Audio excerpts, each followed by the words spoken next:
This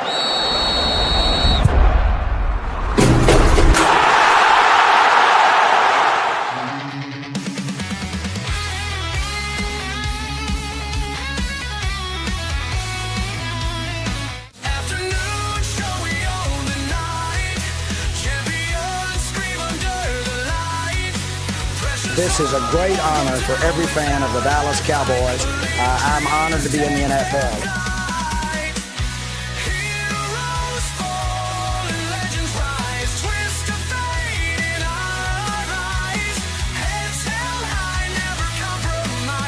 What can I say? Mamba out.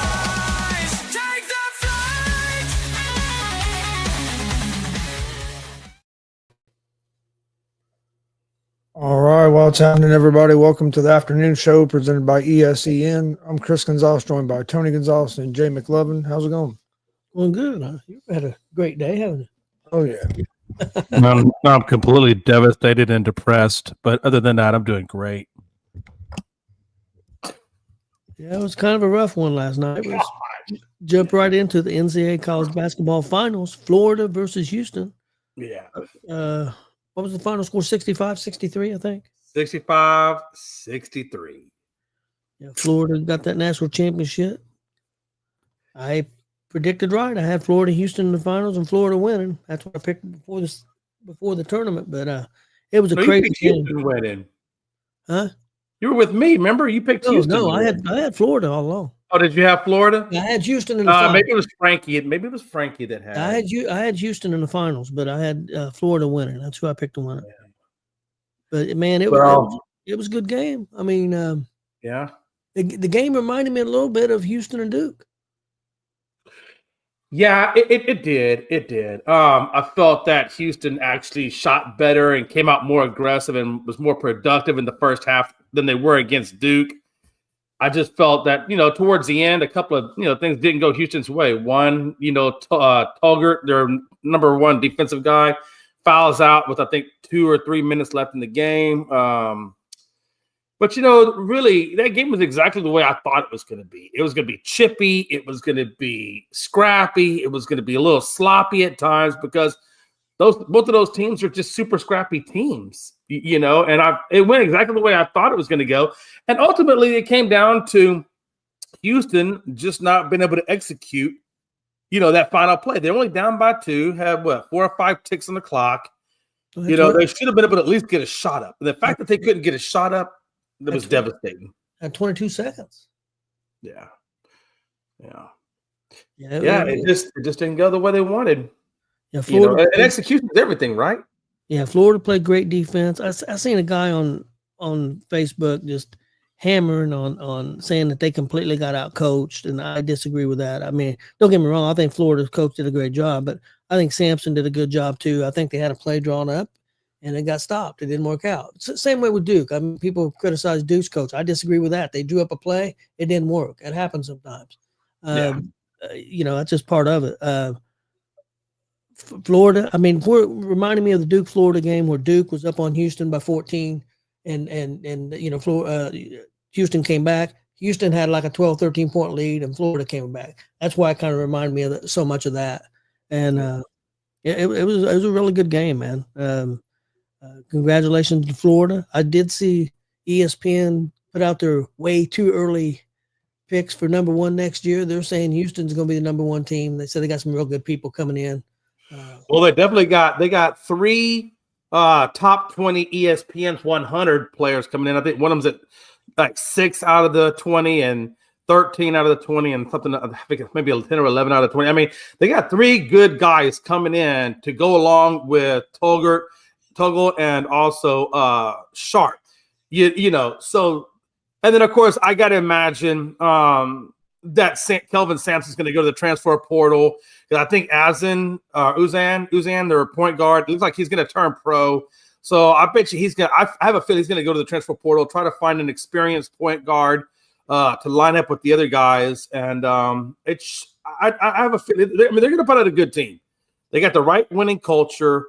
They got a lot of top players and talent-wise coming back. They got some experience there. They got a good defensive guy. So I don't know how far Houston's going to go next season, but I do think that they're going to go pretty deep. I would imagine they go deep.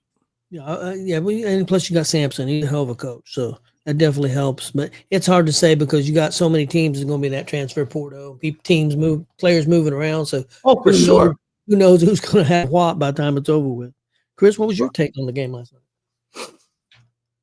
It was a good game. And I told you this last night. I think what cost Houston that game last night was the first half. They played about as good as they could in that first half. Turned Florida over like 8 times in the first half. Florida had 8 or 9 turnovers in the first half, but Florida was still only a 3-point game. I think that's what really killed them was that Texas played almost perfect really in that first half, and Florida was still there. And then in the second half,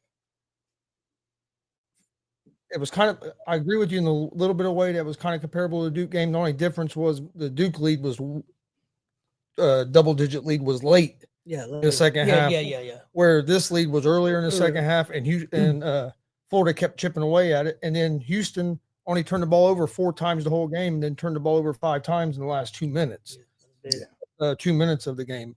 But I think what it came down to is Florida had the more talented team, and Houston plays hard. Florida played hard too, but Houston just wasn't able to take advantage of that first half they played, and the talent came back at the end and was able to catch up a little bit and get that win. You think Houston got a little tired, maybe? I think they got a little tired. I do think they might have got a little tired, but I do think the referees, and I don't think the referees were one way or another. But I do think the referees called that game a lot different in the first half. Absolutely. Than they did the second half. There was a lot more fouls on both teams in that second half than there was the first half. First half, the whistle never hardly blew. Second half, both teams were in the bonus with 10 minutes left in the second half. Both teams were already in the bonus, so they were calling them on both teams. It just they started blowing the whistle more in the second half than what they were the first half. But no, I thought it was a real good game. I watched pretty much all of it. I'd flip back and I was flipping over, checking on the Reds during commercial and stuff, and then I watched the rest of the Reds game afterwards. Do you see how I did that, Gonzo? Right Full now, 8 minutes. Jay didn't say a word. Full 8 minutes. I learned from yesterday. I just wanted to point that out. Jay learned yesterday, so kudos for Jay. Jay learned. Good boy, Jay. Hey, no. You say it a little louder because I need that praise. Listen, after yesterday, look. Let me tell you guys, Gonzo, everything you just said is absolutely agreeable. I could agree with you. I couldn't agree with you more. That first half, very loose. Referees let up play the game. That second half, Florida was already 10 fouls in and in the bonus, and Houston was at like 4 or 5. And then 3 seconds later, Houston racks up 3 fouls.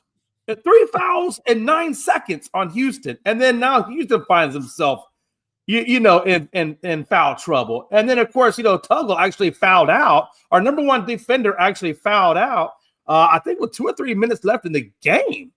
I mean, and so, yeah, I don't think the officiating did not dictate who won or not, because like you said, guys, they went on both sides of the fence, So, look, guys, at the end of the day, man, this game was exactly what I wanted to see in terms of competitiveness, closeness. There was no blowout. It was just, honestly, it's 1 possession difference between winning and losing on Houston. And that last possession, they just didn't execute. The guy dropped the ball. If he had picked up the ball, he would have been called for traveling. He was hoping that one of his teammates would pick up the ball and put up a shot, and it just didn't happen, But at the end of the day, man, I tip my hat to Florida. You played a hell of a game, and I'm looking forward to next year because I do think Houston's going to, like we said earlier, Houston's going to come back. They're going to have a lot of depth. They're going to have a lot of talent. They're going to have some experience thrown in with a good coach. And I do expect to see this run again next year. I hope we make it back to the finals. Nothing's ever guaranteed, especially in the world of college basketball and the transfer portal. But I think we got about as good a shot as anybody. So, again, I tip my hat to Florida, though, man. No excuses. Florida, you did a great job. And to my neighbor that lives 1.5 acres over and away between the trees, I am so sorry for all the yelling. I saw your porch light go on. I apologize. If you watch the show, I apologize. Well, Florida. No, God, it was bad. I went outside. I yelled so bad. I said, fuck Frankie. I must about 10 times I must have said that damn thing. Yeah, Florida, the whole tournament, they played 6 games and they came back in 4 of them. I mean, they were down in 4 of their games that they come back and won. So that was just kind of Florida's MO this year in the tournament. So yeah, a great win for Florida, a great season for Houston. We could very easily came on there today and say Houston won, but that's not how it turned out there. I mean, I feel bad for that player. I can't remember who it was, the name of the kid. You probably remember the one at the end of the game who had the ball and went up and defender made a great play and he had to drop the ball and he couldn't touch it. So that sucked, man. I mean, I hate that for any kid. I know he felt bad. And I don't know which Florida kid it was, but there was a player on Florida's team who came over. I mean, he just won the championship, but he was over consoling that kid. I thought that was pretty classy. That's just great sportsmanship. You don't see that very often, especially against 2 teams that are very chippy. You don't see that very often. And I kind of think, Gonzo, maybe that officiating kind of changed a little bit in the second half because I think they saw them getting a little chippy in the first half with some elbows. And I think maybe they were trying to control it to keep it from getting out of hand. I mean, that's the only explanation I could think of as to why the officiating got a little bit tighter. But at the end of the day, man, phenomenal job, guys. I mean, seriously, great basketball. I can't remember the last time I saw a basketball game that intense and just phenomenal, man. Let me ask you guys a quick question. Do you think the transfer portal is ruining college basketball? And I ask you that because they got like multiple opportunities. Players do multiple opportunities. I think it's like 2 or 3 opportunities to go into the portal at any point in time. Do you think that kind of takes away from the coach being able to develop continuity in the team when basically a player can kind of hold you hostage because if he doesn't like the situation, he can just jump ship and leave? Do you? I don't know. Do you guys feel like that or at all? What do you think, Chris? I don't know if I'd say that's running college basketball. I do think it's making new challenges for these coaches, and the coaches have to figure out how to manage it now with the portal because, like you said, it's harder. You don't have guys for 3 or 4 years anymore, and to me as a fan, it's harder to follow as well. Because I mean, I'm a big IU Hoosier fan. For years I could tell you every player that was on their team, Right. Every season. Now, I mean, like last year, I knew some of them. I didn't know many of them because they were all new. And then like this year, we're gonna have a whole new team again because everybody left when we hired a new coach. So I think it does maybe not your college age kids because they're in college, so they're gonna go to the games. They're gonna follow the team. But I think it does hurt some of the your older fans that are used to players sticking around and knowing the players and stuff, and you don't get that anymore. I do think they need to put some guardrails on it. There has to be some restrictions because it right now it's just like the Wild West and you can basically do whatever you want. And right. I think they need to change the time of the portal. You shouldn't be having the portal open when you're getting ready to have your national championship game. Exactly. That makes no sense. But the same thing happens in football as well. So it's I think that's something they need to work on. But I think it's more of they have to figure out what kind of guardrails and what makes it the fairest for everybody, and also is going to keep college sports on the rise. Because right now, I mean, if you look at the ratings, college sports ratings are just going up, just like basically any other most sports other than the WNBA. Yeah, I think I think there needs to be some guardrails and some changes made to that to kind of get things in check. But what I see is I think the time where we had these teams were coming into the tournament and having a lot of upsets and stuff, I think that's over with. I don't think we're going to have a lot of that. I think you're going to have more of a level playing field for the bigger teams, where before you might say, oh, there's 4, 6, 8 teams that have a chance to win it. I think that's going to spread out to where now it's going to be 16 to 20, maybe even 32.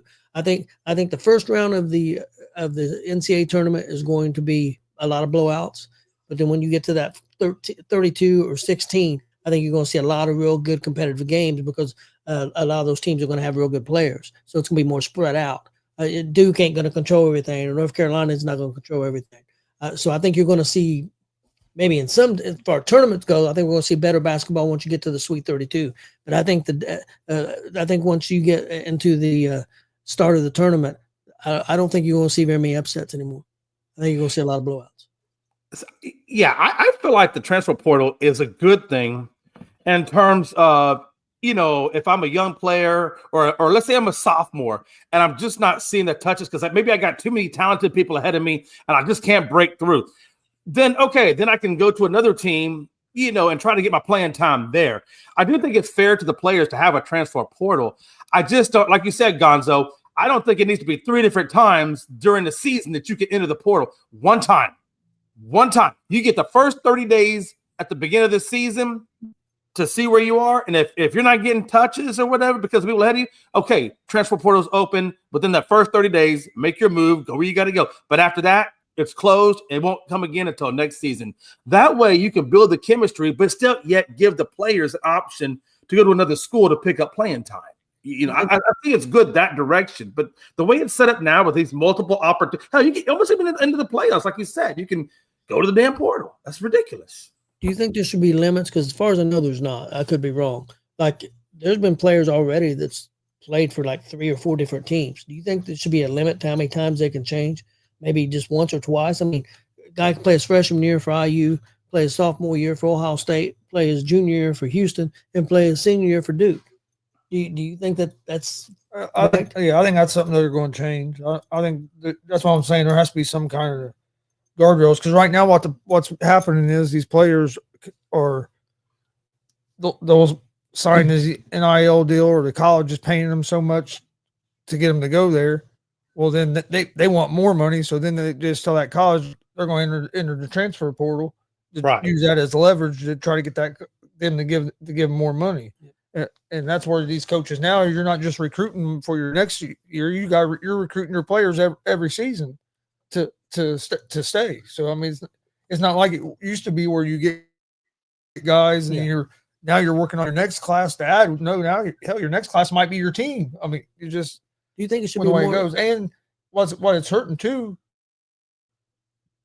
is there's not as many scholarships available that these teams are going to give out for incoming freshmen because you're only allowed to have so many scholarship players, and you get all these players through the portal.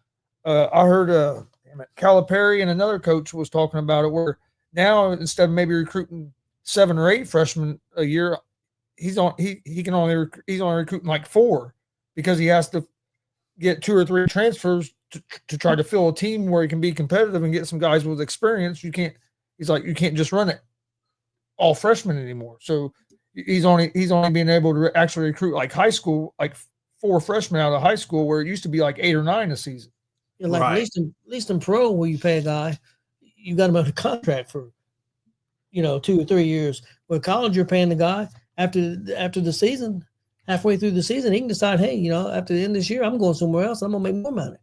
And so, I mean, it's a tough situation. They got to do something. I don't know what the answer is to that. Well, some of this stuff is getting ready to change because it was sometime in April is when that one court case is supposed to happen, and that's when they're talking about like the colleges it's going to be a salary cap, and like each college will have like 21 million to use to pay athletes, but that's not just for like basketball. I mean, that's for like all their sports. Oh, okay. And then the NIL, they're trying to change it where it's more of like what it was supposed to be, like sponsorships and stuff like that instead of the pay to play. But yeah, if that stuff happens, I'm sure then there's going to be more rules on the transfer and that stuff because then the money will actually be coming from the colleges or from the governing whoever the body is or whatever instead of boosters or whoever. Yeah, that makes sense. Hopefully, they get it regulated a little better. I think it'll make for a better game for college. I thought was interesting is I saw that Cooper Flagg is going to, when he goes to the draft, he's going to be representing himself like Lamar Jackson. He's not going to have an agent when he goes to the draft. I thought that was interesting. And I guess he's doing that so that way he can see if the money's not good enough. I guess maybe he can go back to Duke and play. When it comes to Big Lynn having a shot at something. I think he Oh, won. wow. I think he had the winner and the final score right, and he won something, I believe. Maybe he can. He's in rest trying to get paid by the hour. Maybe about some golden retrievers. What'd you win? What'd you win, Glenn? Did you win those Reds tickets? He was in a drawing for some Reds tickets. But he said if he won, I'd be getting contacted. I ain't gonna contact you. So it was probably he must have won something else. I think it was something about the NCAA tournament, and I think he had the winner and the final score correct. Final score, damn, that's a good one. If you got that final score correct, that's I insane. think he had 65. Did he? I believe so. Wow. Okay. Go, Glenn. Damn. I'm telling you, that dude is the luckiest. I ain't never seen nobody like Glenn, man. I don't know. That's insane. That is insane. Before we get to the NBA, I did have one thing because we talked a little bit about WNBA the other day. I did see where the Beckers is by far going to be the number one pick, they believe. Also, a couple of girls who a lot of people thought was going to come out in the draft have decided to stay in college, so that's affected that some. Also, and I didn't know this, our Fever don't have a number one pick because of that trade they made. So they don't have a number one pick in the draft. And the draft is Monday. They don't mess around, man. It's not. Go ahead, Joe. I was going to say, did you guys see? So speaking of the Fever, did you guys see the picture where it had Caitlin Clark, I think in the final game, and it said viewership was like 10.9 million or something like that. And then it said post Caitlin Clark 2025 final game, and it was like 3.9 million. And it goes, this Caitlin Clark effect. I thought that was pretty interesting. Yeah, well, ain't no doubt about it. She's had a huge effect on college basketball and the WNBA. I also see, man, she's been hitting the weight room. I don't think we'll mess with her. She got some guns now, man. Yeah, I ain't messing with her. Not in that way, anyway. No, Jay be running. And I tell you, hey, she had heels on too. Did you see how tall she was with them heels? Yep. Yeah, I'm not worried that Fever don't have the first round pick this year because of the trades we made. Yeah, I mean, hell, yeah. like I said, our lineup this year, we should be competing. I mean, we should be in the playoffs for sure, and should be competing for WNBA championship. I mean, of our starting five, all of them have been multiple time WNBA All Stars, other than one, and that's Caitlin Clark because she's only played one season in the WNBA. So I mean, they've really redone our roster. I love the moves that they brought in, and I think the Fever are going to have a big year this year. Do you like the coach choice they made? Yeah. Okay. Yeah, I think they're going to have a big year. It's going to be interesting. Anything else on the NCAA finals, guys, before we move on?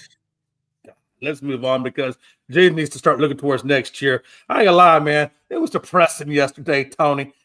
I didn't even sleep good. I slept so crappy. It was ridiculous. What's interesting? One interesting thing about the Houston team, I was looking on there, and it's impressive, especially with how good of a year that they've had and how good they've been the last few years.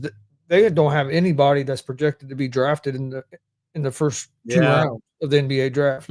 Maybe one person, and that would be Uzon, would be the only one that might get drafted in the NBA draft. So, you know, I mean, that shows you like they have a team of experience and guys that play hard more than some of the other teams where it's getting some of the top recruits. That's what I'm hoping IU is going to go to with this new coach. I'm hoping that's what they're going to do. I hope. Hey, one last thing before we head off. One last thing I wanted to point out, which I thought was really super interesting. When Wilson Clay Jr. played against Auburn, he lit it up. I mean, what he had like over 30 points. I mean, he was all over the place, right? And then when he played up against Houston, if you watch that first half, I think it was probably the last maybe 2 minutes of the first half before he even got his first set of points. Jay, incredible. He didn't score a point in the first half. I thought it was the first. Okay. Well, then that's even more impressive. I thought it was the last minute of the first half. Well, he might have got 2 free throws, but he didn't hit a field goal till the second half. Well, yeah, that's what I meant. I think he got 2 free. My point is, but he had a good job. job. He had a lot better second half. But Yeah. Houston did a good job doubling them. And what Florida was trying to do wasn't making no sense because they were trying to do that pick and roll. And when you do that, that brings the double team to them. And in the second half, that Florida got away from doing that pick and roll and was letting him do more one-on-one. And he was able to get going some. Yeah. And he made a couple real big plays in that game in that second half. But first half, man, that double team from Houston was relentless. And actually, it kind of flipped. The double team from Florida, the last 2 minutes of that game was relentless. Yeah. And was because they were switching great on that pick and roll. Florida did the last 2 minutes of that game, and Houston just couldn't get in no rhythm offensively at all.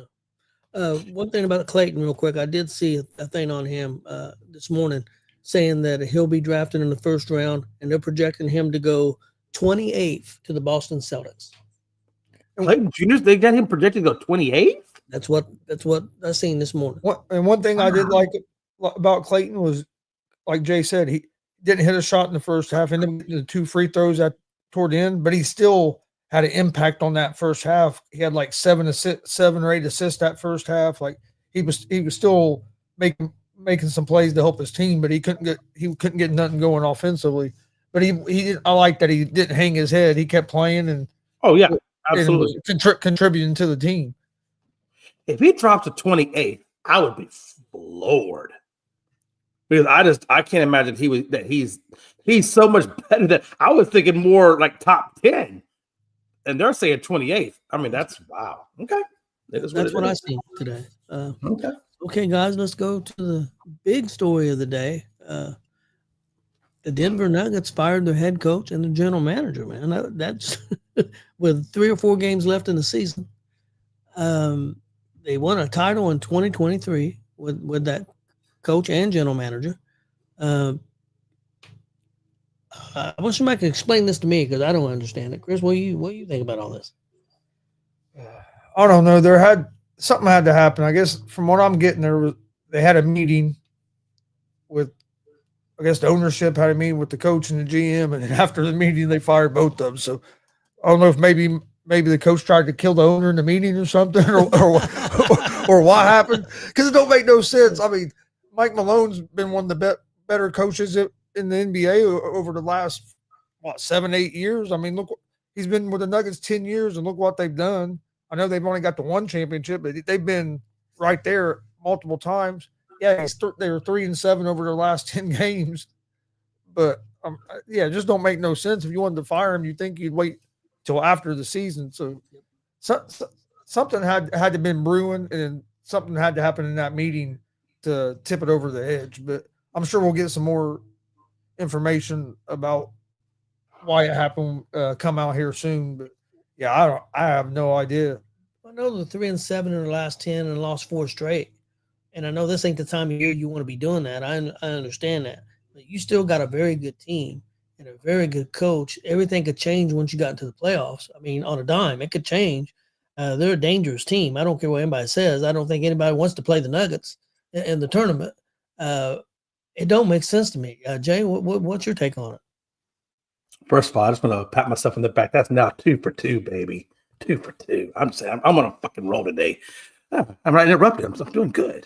I'm kicking ass and taking names right now. Anyway, back to being serious for a minute. You lost your last 4. Okay. Everybody gets into a little bit of a slump like that. Okay, it happens. It just does. But you don't fire your coach and your GM 3 days prior to playoff, or 3 games prior to playoff. You just don't do that, because now you're going to bring an interim coach in. I don't know what this guy's philosophy is. I don't know what his style is going to be. Nobody knows. So now you're completely changing up the dynamics of your coaching staff. And how is that? And you're going to do that on a losing streak. So now, what is the mindset of your players going to be? I'm just saying it's a lot of disruption right before the playoffs. I think if ownership has a philosophy differential from what the GM and the coach has, because it wasn't just the coach, it's the GM. So I got to imagine the coach and the GM must have been on the same wavelength, and above the GM must have had a different mindset than what they had. That's why I think they were both fired. It just doesn't make any sense any other way. I just don't understand this ownership group. That this is the dumbest. Look, this came off the 2023 championship. I understand he took off a year, but damn, come on, man. What are you? It makes no sense. But at the end of the day, I'm a Rockets guy, so let them fuckers go by the wayside. Pardon my French. It is what it is. Let's see our And this is the second team that's fired their coach that's in that are going to finish in the top 5, 6 in the West yeah.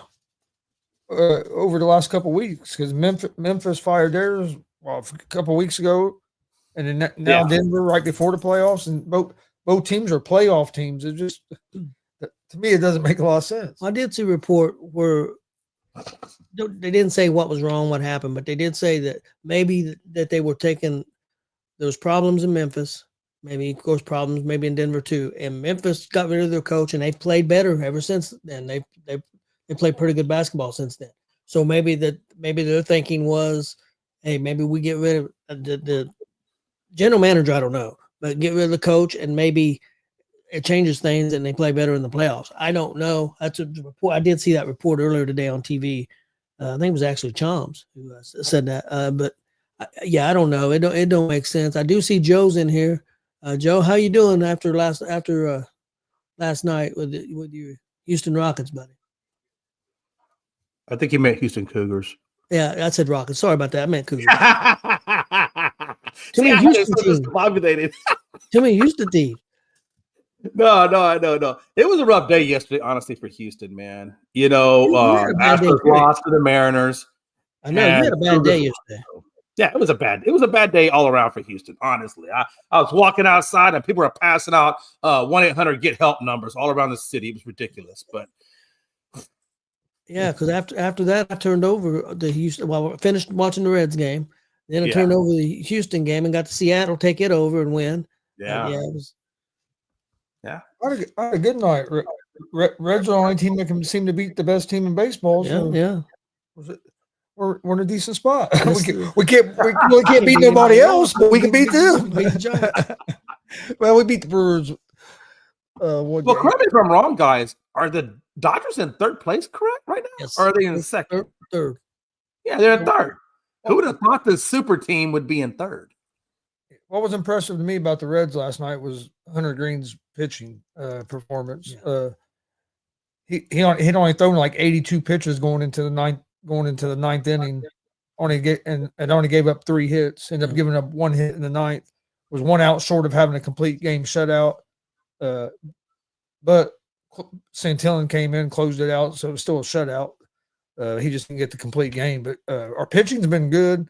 Just got to get our offense going a little bit. We had that one big inning last night and had a chance to actually maybe score 4 or 5, had bases loaded, couldn't get another hit, but was able to get the 2 in. Who was the one that got picked off? Steer.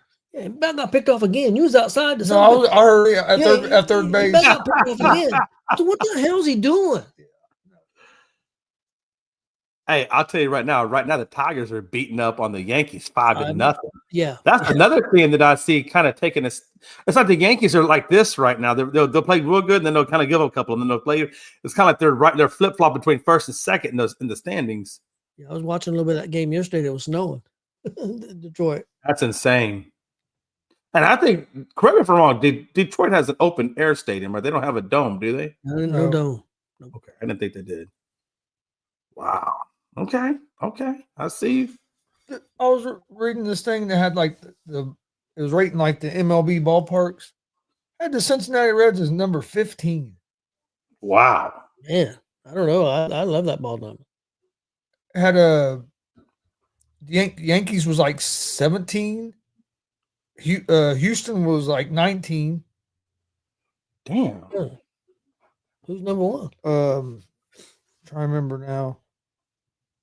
Camden Yards was like, I think 3. That's a hell of a stadium. I've been in that. I wonder if I can find that list. That's probably I love the Red Stadium, but that Baltimore. Oh, Camden Yards is my favorite one I've been to personally. Yeah.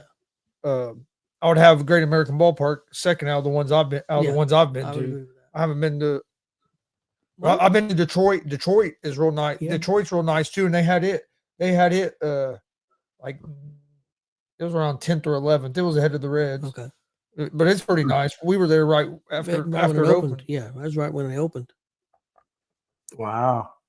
What's that one? Is it the Pittsburgh? No, it's not. No, I'm thinking of Three Rivers. Never mind. No, you're probably thinking of PNC in Pittsburgh. PNC. Thank you. I want to go there.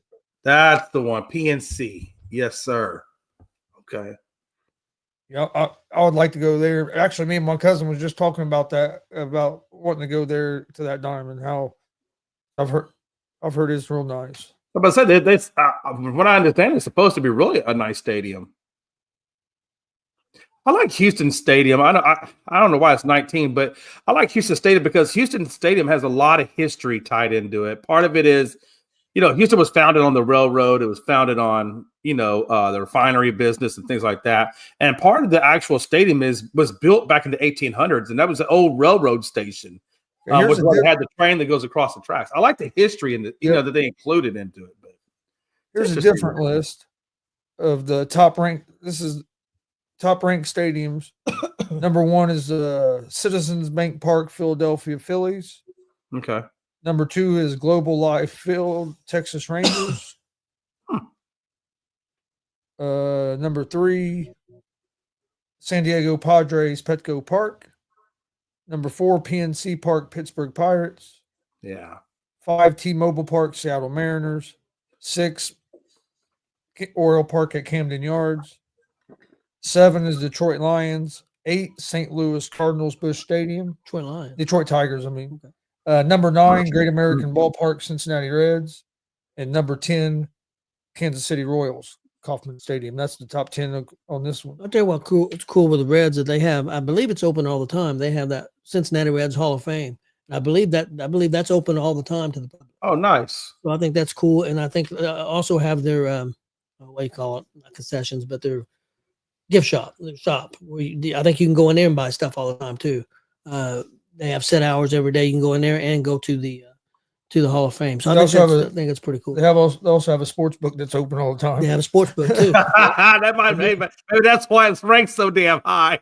Yep, probably a restaurant. I would say. Is it the Giants Stadium? Is that the one that has McCovey Cove in it? Right? Should be.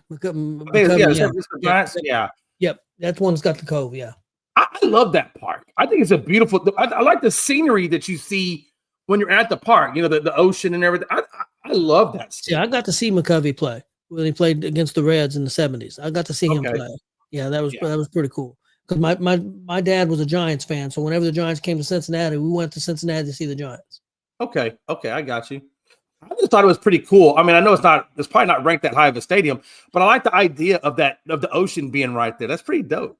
Yeah, I seen McCovey and I seen George Foster as a Giant, not as a Red. I seen him as a Red, but I seen George Foster when he was a Giant.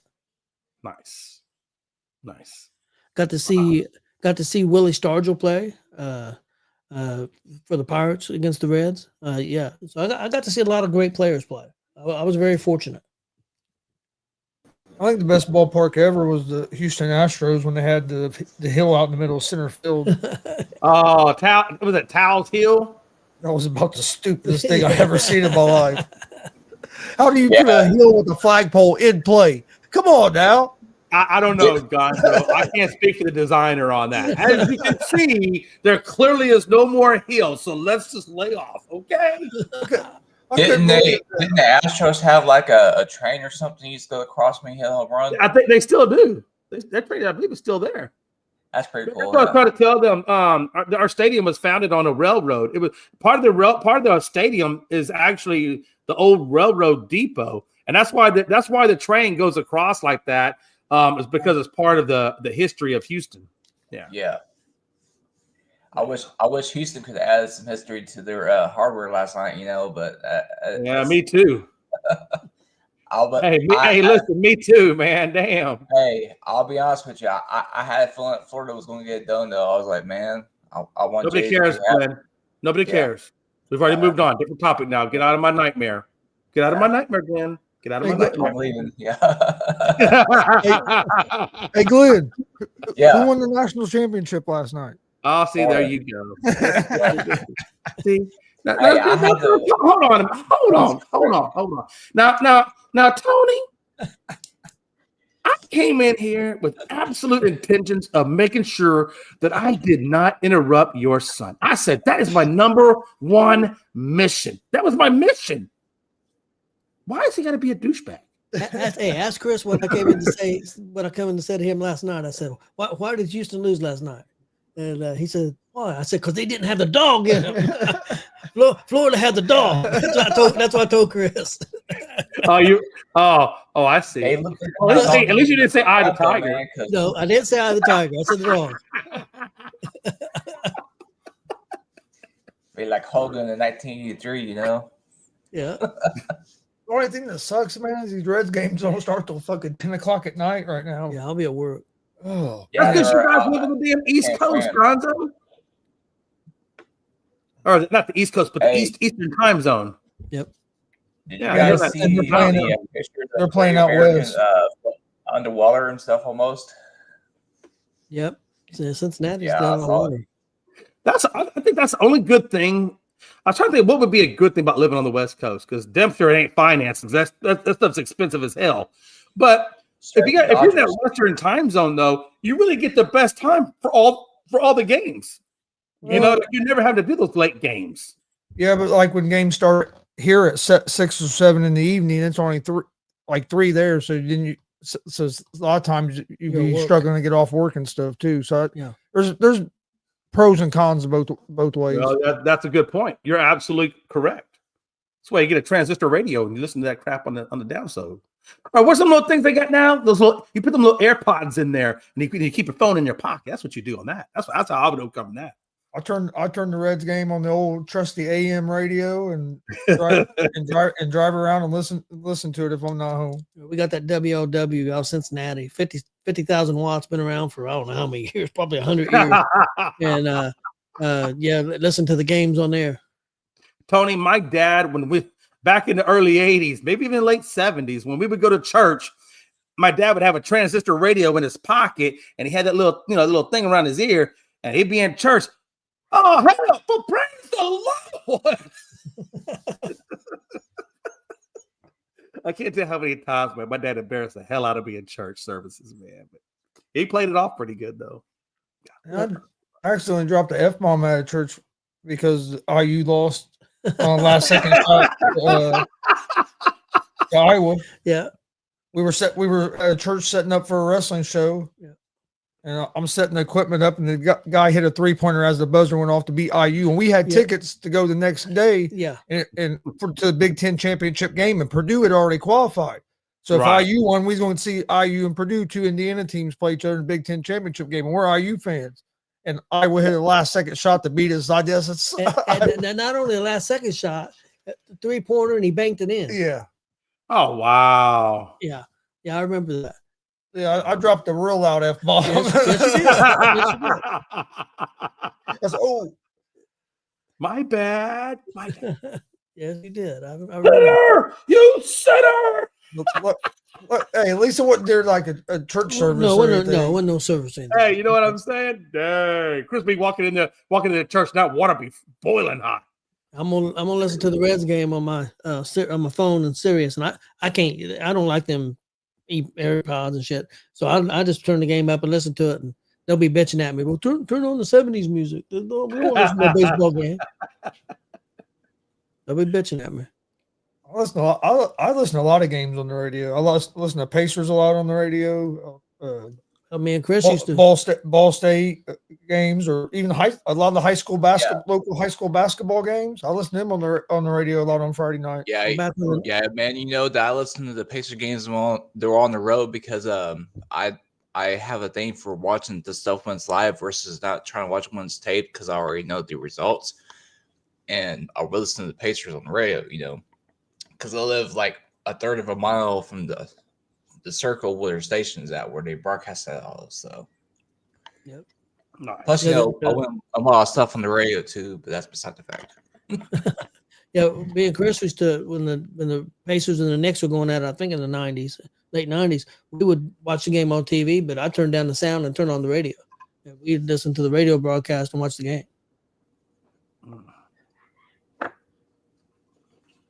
Yeah, should be interesting. I'm curious to see how again the Astros play the Mariners tonight, and they're 4-7, we're 4-6, and right now there's not too much difference between last place and where the Astros are. It's only like half a game difference. So, this next series or two is going to be really important if the Astros, want to get out of that hole that they're in. And when I was living in Texas in the 80s, I worked at pizza shop. Sure, the smart radio. Yeah, damn, that's right. John didn't realize you lived in. I know you're out there in Italy. I didn't know you lived in Texas. So. Joe, can you make some killer pizza? Sure, make some damn killer vino.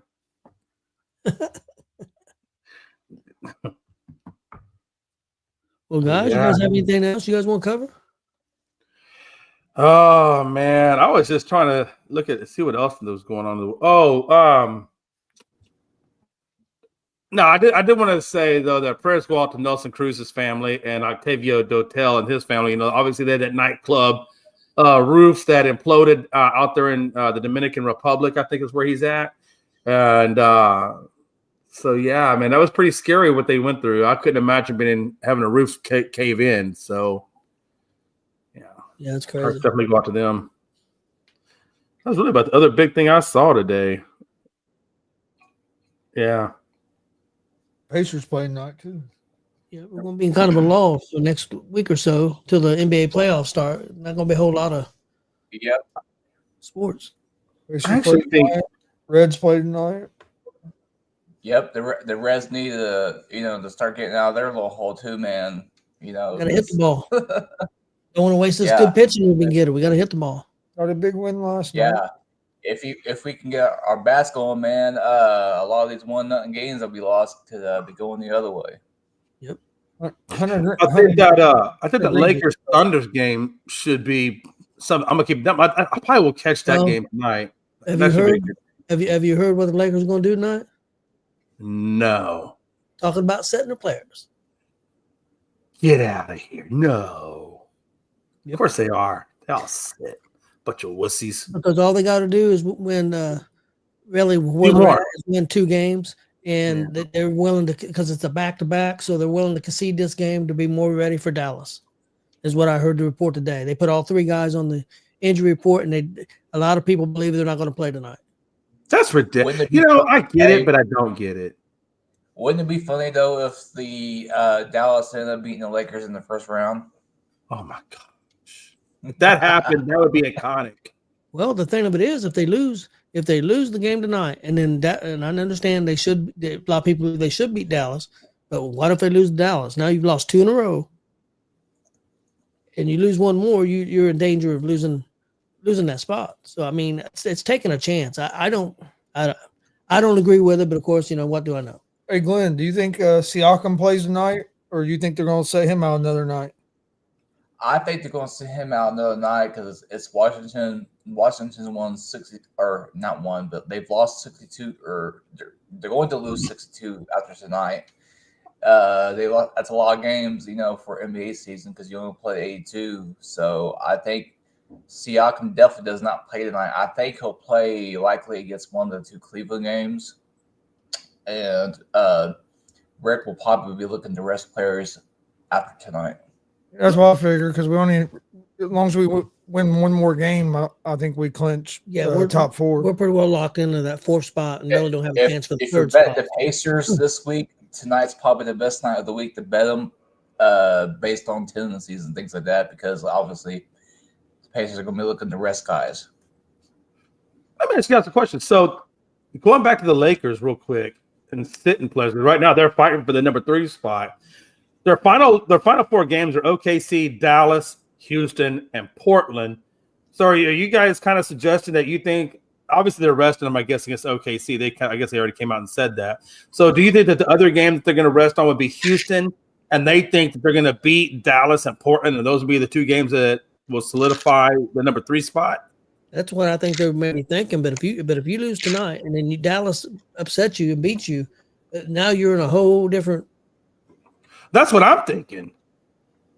Because who's to say that Portland couldn't pull off an upset? My thing is, I was just thinking though, they can do it. OKC is OKC playing all? Is OKC playing all their players? Does OKC don't have nothing to play for. They So don't. they might not be playing their players tonight. That could be a reason the Lakers have decided maybe to try to rest some of their players, thinking, hey, we can win this game without. We could have a chance to win this game without these guys because they're not playing their guys, and then we'll be at full strength against Dallas tomorrow. I could understand that. That makes perfect logical sense. But I also think that that's a big gamble on behalf of the Lakers, because if I knew that OKC was resting their players, I'd probably rest LeBron, because I know LeBron's a lot older in the tooth. But I think I would definitely play AR-15, and I would play Luka and take that win, and then try to get another win at either Dallas or Portland. That gives me 2 other opportunities to get that second win to secure that number 3 spot. I just think they're playing with fire by doing that. Yeah, I understand the concept, but man. Well, one thing I want to clarify. I don't think they've announced officially they're not going to play. They put all 3 of them on the injury report, and the guy I seen on ESPN suggested it looked like that they might set all 3, but they have not officially announced that they're not going to play. So I wanted to clarify that. No, that's fine. That's fine. But I tell you what, though, Tony, I wouldn't be surprised if that came to fruition. I agree with you. I think you set LeBron maybe and play the other 2 at least, Or at least for a big play, part of the game. 1 or 2 of them, or don't. They're. I don't think they'll sit all 3. I think they'll definitely sit 1, and they'll like rotate it in that way this week. Yeah, like if you want to sit Braun, and then rotate or I guess load manage the minutes of Luka to make sure Luka stays healthy. I mean, I could buy into that. But if you're going to sit all 3 of them dudes, I think that's just crazy to me. But I guess we'll find out tonight. They've been fortunate. I mean, it's not like they're playing great basketball right now. They're 5-5 in their last 10, I think. So it's not like that they've been setting the world on fire. I mean, we'll see. The best way to look and stay healthy is just drinking some of that Guinness beer.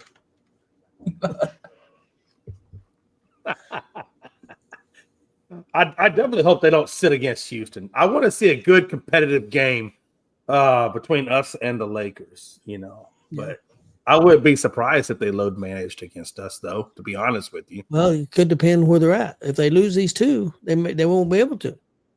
Well, that's a good point. Yeah, that's a damn good point. Well, and actually, and that's another thing with Houston. Does Houston set some, because they're guaranteed the second spot and can't get the first spot. So does Houston load manage? I don't want them to load manage. Well, I understand that, but do they? I mean, could they? That's a possibility. I hope they don't. I think we're young enough that we shouldn't have to load manage. I guess I don't want them to load manage because I want them to keep this momentum. I want them to keep building this chemistry, going into the playoffs. Because that momentum is a hell of a thing when you can go in there, and you're not rusty. You don't have no time in between. I'd like to keep them where they are, but I'm not the owner nor the coach, so I guess we'll see what they do. Yep. I know the Pacers load managed Tyrese back in March when they set him out for a bunch of games. Which makes sense now because the way he's playing. Well, with the exception of the other night, but that's So I was looking at the post.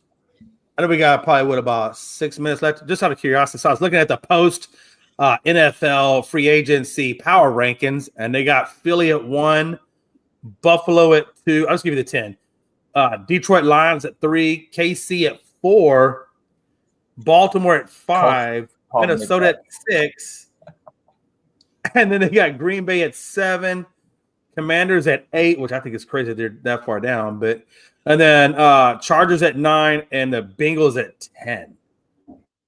Wow, I think Washington should be in the top 5. That's what I was thinking. Like, I don't know how they dip so far down. How would you put Green Bay in front of Washington? I don't know. That's crazy to me, honestly. I don't even know how the Chargers get into the top 10. I don't look at the Chargers as really all that. You know what I'm saying? I think being even at number 9 for the Chargers is a little high. It could be. I think a lot of that's because of who the coach is.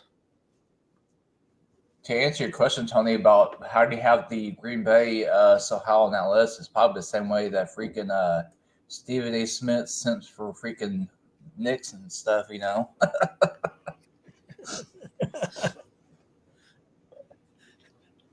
They got the Texans. They got the Texans ranked at 14. And I guess what they're saying is with the Texans is because they lost Stephon Diggs and Laramie Tunsil that could be too much to have to replace. But Stephon Diggs barely even played. So I don't know how that. They also lost their offensive coordinator as well. It's the only offensive coordinator that Stroud has had in the NFL. No, they didn't lose him. They fired his ass. Yeah, but you know what I'm saying, though? That No, I do. First time that Stroud's had to learn a new system. Yeah, you're right. But man, and even with that though, I get that. I get how that would knock them down some ranks. But I don't think for 1 minute, and I don't know how you guys feel about it, but I don't think for 1 minute that the Chargers are better than the Texans in terms of power.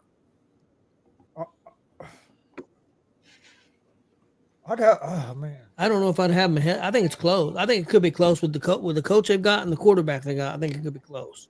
And I don't know if they're ahead of them. Green Bay's the one I don't get. I don't know that I'd take Green Bay over the Texans. Yeah. Especially the division Green Bay's playing in. That's a damn hard division. And especially with the amount of additions and everything that Chicago has brought in and the coaching staff they brought in. Yeah, that's going to be a tough division. Yeah. They have the Texans at 14 because they know that Colts are going to win that division this year. So they have the Texans at 14. Yeah. That power of Daniel Jones that's a mighty tough quarterback over there, Daniel Jones. You might do like Sam Darnold done last year. We might go 14-2. Who knows? And you know what? And I might grow a hairline. 3. Hey, nobody thought Sam Darnold. Nobody thought Sam Darnold was going to do what he did. Nobody. Hey, look, watch this. Certainly not this guy. Tony or Gonzo. We could go 14-2 and win the South and host the 6 seed Jaguars, and they come in at Lucas Oil and they beat us by 3 in the wild card or something like that. I'm gonna tell you right now, if Jacksonville goes in there and beats Indy, I wouldn't list that, but hold on. If Jacksonville goes in there and beats Indy, I promise you, that little vein that runs this side of Gonzo is going to freaking burst. No, it wouldn't. It wouldn't be that big of a surprise. They beat us all the time. We can't beat Jacksonville. It don't matter how good Jacksonville is. They come in Indy. Is that your kryptonite? Hey, so Jacksonville's y'all's kryptonite? Yep. Yeah. Most definitely. Wow. What a time to be alive. I just want to say before you get out of here, Glenn, you are the luckiest person. Hey, two things real quick before we get out of here. Number one, Glenn, you're the absolutely luckiest person I've ever met in my life. And number two, thank you. I just want to say thank you for the cards, man. That was absolutely a beautiful gesture on your part. And I just want to let you know I appreciate that, brother. You're welcome, man. Yeah, I figured to get those to you. I got them out of that big box pack, and I didn't really like the extra cards that he sent me, so I figured to get those to you. I'll take your leftovers sometime. Like this shit. Who else's shit? I'll give it to Jay. Because Jay will take anything. Got cards from the college football, and the pack wasn't too appealing, so. Hell, Chris, well, we can look at it this way. We didn't even make the shit list. Jay got the cards. We didn't get shit. Hey, I'll bring some to you guys. I'm teasing. I'm just teasing. I want to say I got more. That made me laugh. That was some funny shit. I'm just kidding, man. Oh, I know. I think there might be some court cults on those in that pack. I have to go back and look.